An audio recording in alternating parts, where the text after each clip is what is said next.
talking about ScapeCon 3, and I think, Paul, you had some ideas when it comes to that. Basically talking about the events coming up, and let's see, I do, I gotta pull them up. But when it comes to, like, I'm only gonna be there Wednesday or Thursday, and I know you said you were talking about some events, and I do have, let's see, I got the website pulled up for this.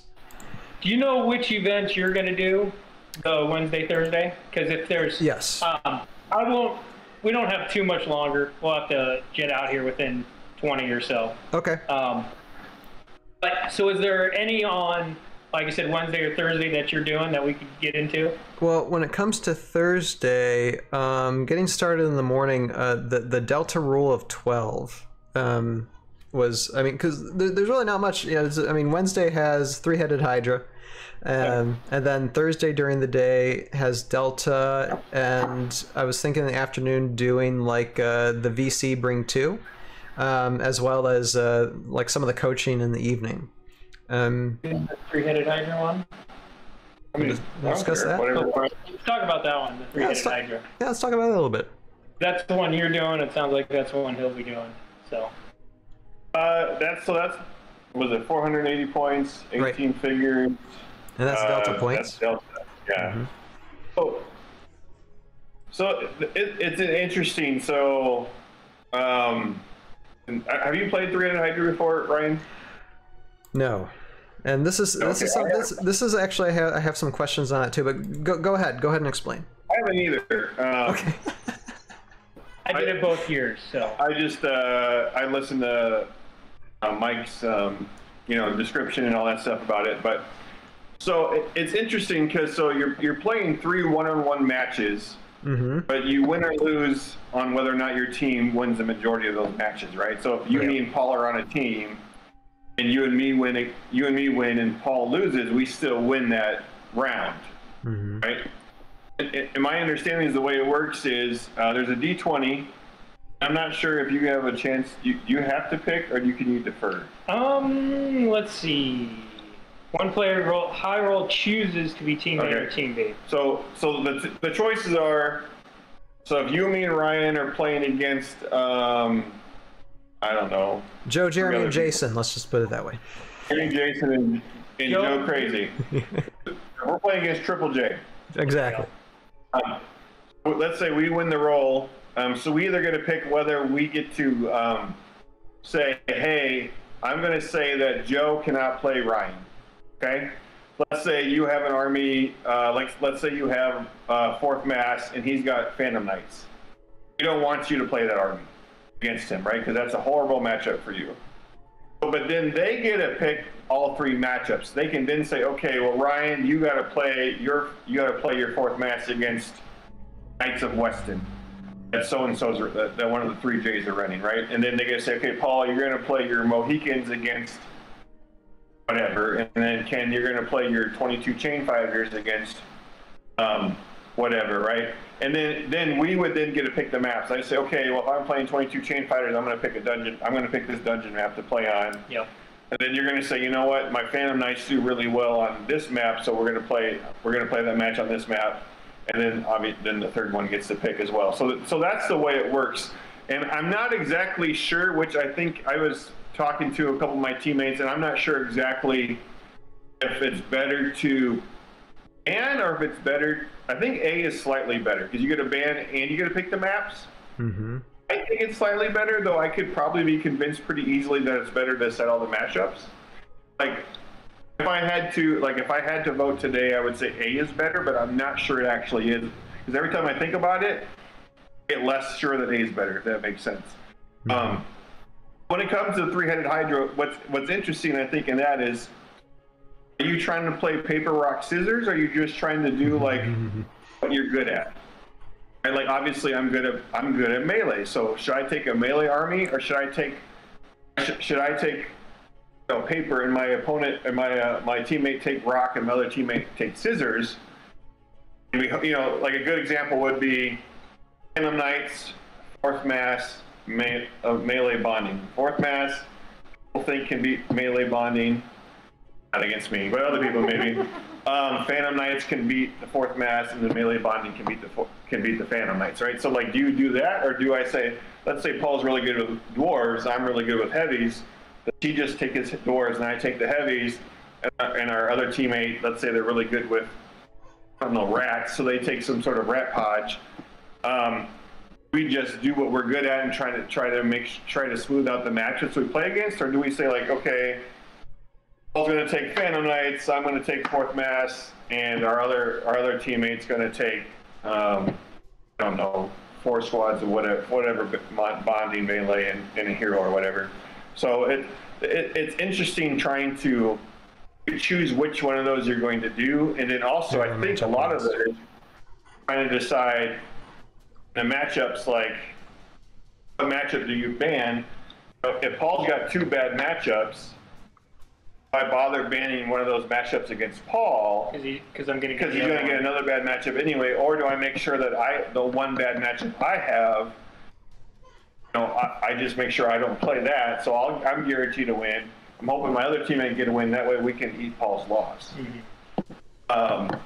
So it's a little bit more than just, hey, I'm going to play 5 squads of 4th mass. It's a little bit more than that, because I like 4th mass and I'm good with them or whatever. Or 6 squads of Phantom Knights or whatever it is. And then with the Delta points, it makes everything a little bit weirder. Not my favorite, but it is what it is. So it's competition for you. Not being Delta, I did a couple Delta tournaments last year at ScapeCon, so I'm a little familiar with it, though I'm sure the numbers have changed. But yeah, it's a whole other way to think about it, because the typical best armies aren't going to be there anymore necessarily. They'll be neutered. But I think A is probably, let's see, what was I thinking? I think B is better if you have 4 or 3 good kind of boring armies that are going to be good into most everything.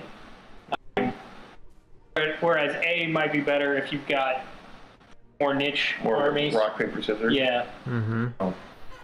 So yeah, it's been interesting, and then talking to them, because I don't think you can share figures, right? So we can't all run Raylan. No figures may be used in more than one army. We can't all run Raylan, but right. Not that anyone could run Raylan, but it's been interesting. So you got to work out with your teammates, like, hey, I want to run 22 chain fighters, and then all my teammates say no, Ken, and I'm like, no, we'll go home. Take my dice and go home. Yeah, so, and actually, I think chain fighters only 20 points in Delta, so I could probably get 24 of those. I can look. 24, but there's only 18 figure limit, so. Now, I got a question. So when it says no figures may be used in more than one army, does that mean between all 3 of you, 3 of us teammates? Because you're using the same army every time. Correct. Yeah. So if I run stingers, which I never would, but if I did, that means Paul can't run stingers. Okay. Yeah. So you'd have to have your own separate, unique armies. You can't have the same stuff. Basically. Right. So and even with filler units, right? We can't all run Mark II. We can't all run Osamu. And I think the filler units are differently priced in Delta anyway, but yes. So yeah, so it's been very interesting to try and sort that format out. I think I have my army ready to go. My 2 teammates are still sorting out what they want to do. Well, I got nothing ready to go. I have. So, yeah, you got time though. You got 2 months. I got 2 weeks because I'm out of the country. No plan. You can still think about it when you're. Oh, of course. Yeah. No. I'm pretty sure I'm gonna be strategizing and thinking, okay, what I'm gonna build here but I mean, most everything before I leave is already gonna be ready to go because I'm literally coming home, and then taking off to Indianapolis. That's pretty much gonna be that much of a turn. And once again, Chris Perkins's software, you can actually click on exactly.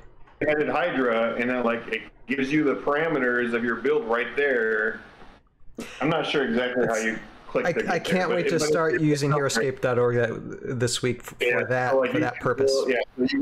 Yeah. So it'll show you 140 points left, 12 figures left as you're building your army on there, which is that's cool. Like I said, very cool. So, but yeah, those are my thoughts on three-headed Hydra.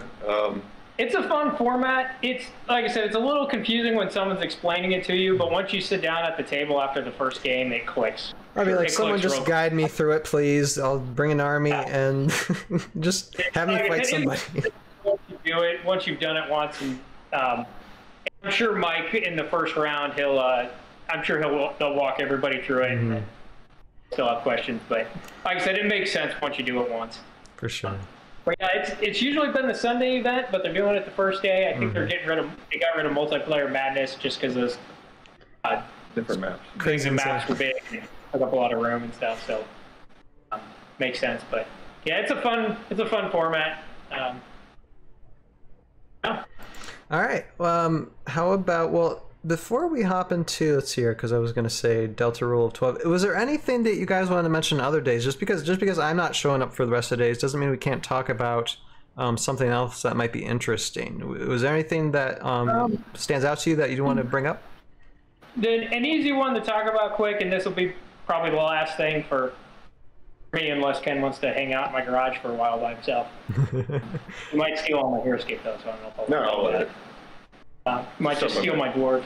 Assassin's Creed Heat of Battle is a cool format. Okay, yeah, that stood out to me a little bit here. Let me get to that one here. It's not one I think I've ever played myself, either format, but it's cool that they're combining them. It's just one that, it's a format there's definitely a lot of thinking you can put into it, because you gotta have at least 3 unique heroes that can be designated as your targets. And your opponent picks one of those as their target, and if they eliminate that figure, they win the game. And then same, so your opponent has to have, at least 3. So maybe Raylan, Isamu, and Meagle Ironwill. And you pick one of those to be your target. You might pick Isamu, and then if you take out Isamu, you win. Even if he's got his entire rest of the army left, and you've got 1 figure left, if you take out Isamu, win. So there's a lot of thinking to go into, and you know which target they've picked, so they tell you. But there's just so much thinking that you can put into what units you use, and then how you play that unit once you know that that's the target. But it's almost like capture the flag, only you're killing a miniature. Yeah, I've played Heat of the Battle, and I've played Assassin's Creed. Not a big Heat of the Battle fan, because that's, to me, a lot of it's just a dice fest, and that's just, I like more strategy than dice fest in Heroscape. But I mean, just looking at this format, the first things I would think about are Romans, because Romans bond with warlords, and you can choose 3 different warlords to be your 3 heroes, and then Romans are probably pretty decent in Heat of the Battle too. Sure. Yep. So that would be, one time I played Heat of the Battle, I was Romans. Years ago, and I mind shackled 2 silver surfers in that tournament, and that was amazing. And I mind shackled a Hydra. So, not the same game, same tournament. Well, 3 different games. But, yeah, it's not something I'm personally interested in playing, but it does seem very cool. I agree. It seems very cool. It seems like fun, and like I said, there's a lot of activities. I mean, everybody, if you listen to this, go to heroscapers.com, go to the ScapeCon 3, and that would be under, let's see, where is that? That would be under like forums. Just look up events, and you'll find everything about ScapeCon 3 there. Links to Heroscape.org as well as others, the events. There's still some spots open, I think. So, I mean, contact Mike, get a hold, and try to make your way there. And before I let you guys go, because I wanted to just take a look real quick at the maps, and I don't know if you guys have studied these maps for ScapeCon 3, but just give me your guys' favorite map out of the bunch. Yeah, because I haven't really looked at them. So this is all you. Okay. Can I see a list somewhere? I'll tell you my least favorite one is the ice one with the jungle, bigger bullfrogs, like April 44th or something, and I don't remember the name of it. Okay, okay, let's go down. That one kind of stood out to me too a little bit. Let's see, let me get to it real quick. I mean, one we got in front of us, I'm sure, is one. Oh, is this one of the ScapeCon maps? This is the one you told me to build. Oh, it must be a ScapeCon map. All right, this must be a ScapeCon map. This is Ascension. Ascension. Ascension. Like my favorite. Okay. But there Here we go. sure. Maps and glyphs. Let me see. We got Nightfall. Nightfall. I played on Nightfall. That was fine. Origin's a great map. That's all right. It's a great basic map because it only takes. Oh, Dark Fulcrum. Dark Fulcrum by far. Dark Fulcrum. It's one of my. I love that map. I've been playing a bunch of that at home. Yeah, it looks fun. Second. Yeah, Healing Waters is okay. August 2nd is okay. April 9th, not a fan. The Hydra of it, I've just played on a couple times too lately, and that one's been okay too. But by far, Dark Fulcrum. Yeah, I really like Dark Fulcrum.